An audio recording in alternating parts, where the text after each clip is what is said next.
That one man changed everything. So let's go back to Donald Trump, his first term, and he's ending into 20, where it's the last year, 2020, because I want your audience to remember that Donald Trump, as successful as he is now, he wasn't that way when he first came in 2016, because he had Paul Ryan had the House, Republicans, Mitch McConnell had the Senate. We had the House, the Senate, and the president, all three, and we got nothing done. I remember I was there. I was living on the border doing this job, and we couldn't get resources. We couldn't build a wall. We had no manpower. It was a debacle. Why? Because the Republicans were blocking Donald Trump. Donald Trump was able to, after about 2 years, figure out Washington, D.C., and then became very aggressive. And I would say the last 18 months, last year, I could at least say in the last year, the arrests just started nosediving to the point, Julio, that we were arresting between 500 600 people a day in the whole entire United States. Northern border, southern border, both coastlines. No one was crossing. We couldn't believe it. I went from being in an organization, and I'm not talking about the boots on the ground, the guys.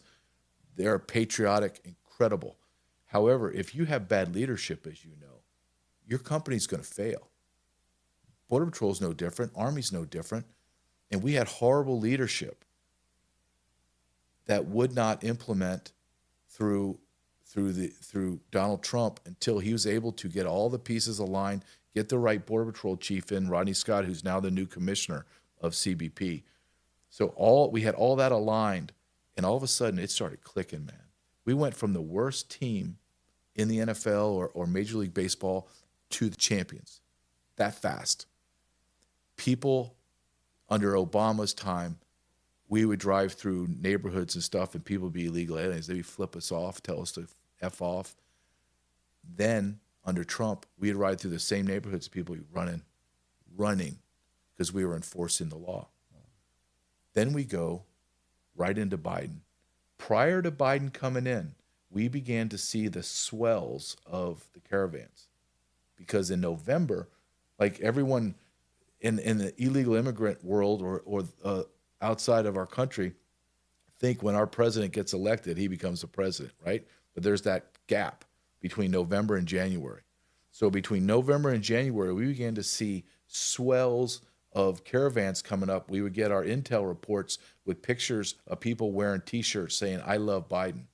Because Biden, when he won, was, hey, everyone's welcome to come. Everyone that wants asylum, come. We'll give it to you. So we went from 500 people a day to over 5,000 a day on day one. 5,000.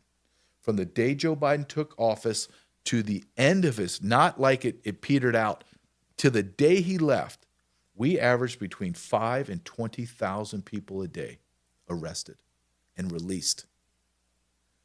So when you go back and I think about that, look, that was 4 years. That wasn't 4-year block of time 40 years ago.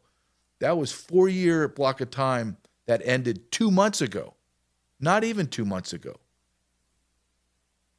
And then we began to do things that we have never did before in a 100-year history of the United States Border Patrol.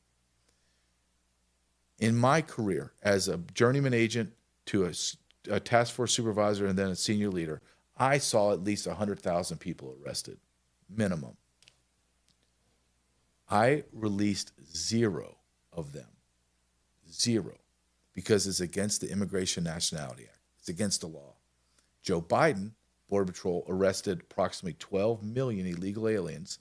Now that number is small when you start adding up all the other stuff, but just what we arrested, and we released 95 to 97% of the 12 million.